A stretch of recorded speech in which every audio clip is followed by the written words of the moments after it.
What's going on, everybody? I am Price. Just wrong back with another video. Like I said, this is part one, episode one of movies and videos that cause trauma.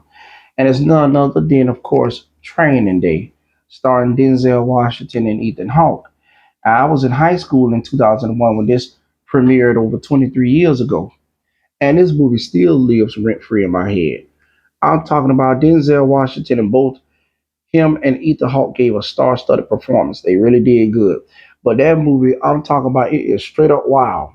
Now it was a scene when Jake Hoyt had saved Smiley's cousin from being assaulted, and I think Alonzo Harris set him up because they don't never specify whether or not he set him up or not. But I can clearly tell he did, and that scene even traumatized the actor.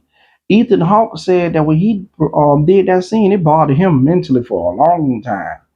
You know, it really did. And I guess the reason why it caused trauma because I lived in neighborhoods like that. I grew up in neighborhoods like that. Met people just like the characters in the movie.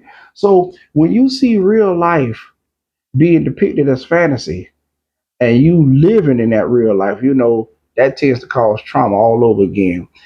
From crooked cops to drug enforcers, gang bangers.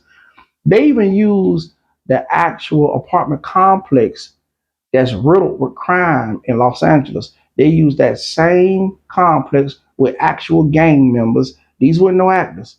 These was gang members that probably was offered a few dollars to just stand around.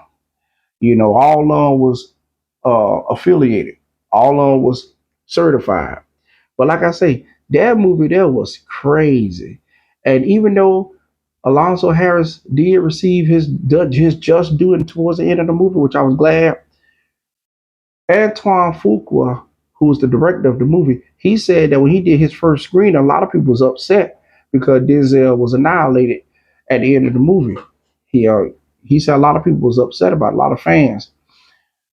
But like I say, that movie can cause. See, people don't believe that movies and shows can cause some sort of trauma, but it can. When you've been exposed to movies and shows at such an early age, you be thinking that, oh, that's normal to see this. It's normal to act like this. It's normal to see women behave like this, men behave like that. That's normal. When in actuality, it's not. But Training Day was a real good movie. Now there's some people that'll see that and probably won't think nothing of it. That's because they numb. When you numb, you ain't gonna think nothing of it. You're not gonna feel a certain type of way because you numb. When you've been around that kind of crime infestation all your life, and you've been around career criminals and all this, you ain't gonna feel nothing. You ain't gonna feel nothing. But I don't want to keep this video too long. I was your host, Priceless Raw. Thank you for watching.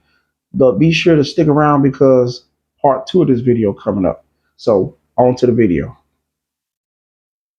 Welcome to my channel, both new and current subscribers. I normally review movies and TV shows, but got sidetracked somehow and really never quite regained my footing, so I'm getting back to my roots. After 23 years since the release of Training Day, this film still lives rent-free in my head. I've long considered this film to be crazy due to its intense and gritty storyline. Alonzo Harris is a narcotics detective, played by Denzel Washington, who pushes a rookie cop, Ethan Hawke, to the edge during a single day on the streets, blurring the lines between good and straight-up damn evil. And what also makes this movie so frightening to me is because I lived in neighborhoods just like the ones in the film, the harsh violence, etc. For the writers in the room who comes up with these kind of stories must really be from the streets. This film is still relevant decades later. Thank you for watching the Priceless Raw channel. Be sure to like, comment, and subscribe for more content. Until next time, everybody, peace.